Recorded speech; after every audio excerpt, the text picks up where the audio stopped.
Question 14b.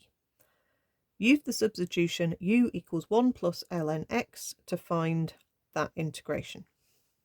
Okay, that doesn't look very nice, but let's go about it the same way we should always tackle a substitution. The first thing is to differentiate.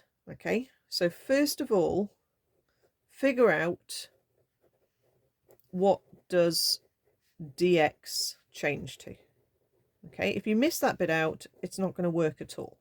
Okay, so you need to differentiate u equals 1 plus ln x to get du by dx. The 1 disappears and ln x differentiates to 1 over x.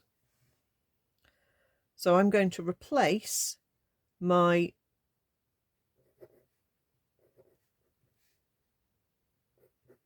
dx term this way. Now, if you look at the question and you spot that there is an x on the bottom there and a dx, you could just knock both of those terms out and replace them with a du. Okay, that would be the ideal way of doing it. Okay. If you didn't spot that, you can rearrange it to get x du equals dx. Replace the dx with an x du, and then that x immediately cancels out. Okay, so either way it will disappear. We don't ideally like having a mixture of x's and u's in the same line, but as long as you don't try and integrate a mixture of x's and u's, you should be okay. So, saying that, this is not ideal what I'm going to write now, because I'm going to write a mixture of x's and u's, but I'm just going to show you what I mean. That x is I'm going to keep. I'm going to replace the bracket with u squared. I'm going to replace the dx with x du. That immediately cancels out. We haven't yet replaced ln x, and we need to do that. We can't integrate that, and to be honest, that is a horrible looking bit of algebra where we've got a mixture of letters. I don't like it, but I think it's easier for you to follow like this. Replace what you can, replace the dx term, and have a look and see what's left to replace. The ln x you can get rid of because you can rearrange your substitution statement. You can rearrange that to u minus 1 is ln x. So you can turn that into u minus 1. And that's much better. Okay. The purists would want you to write that line down immediately without showing that bit of thinking. But realistically, let's just get to this line correctly. Now, we've got one term on the bottom, which is fine.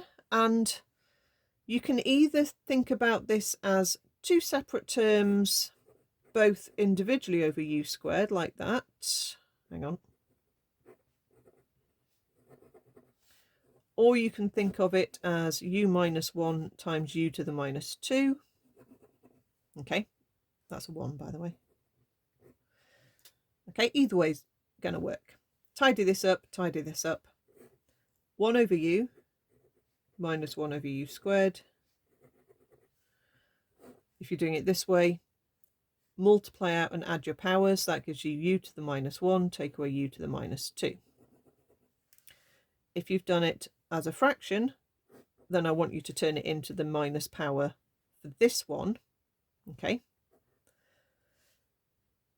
to see how you integrate the u squared on the bottom. But the 1 over u, if you try your integration rule and go up a power, you're going to end up dividing by 0. So you need to spot that this one is a log and this one is a power. So we're going to get integrate 1 over u du, and you get ln u. This one we're going to integrate as u to the minus 2, and it's going to go up a power to minus 1 and divide by the new power.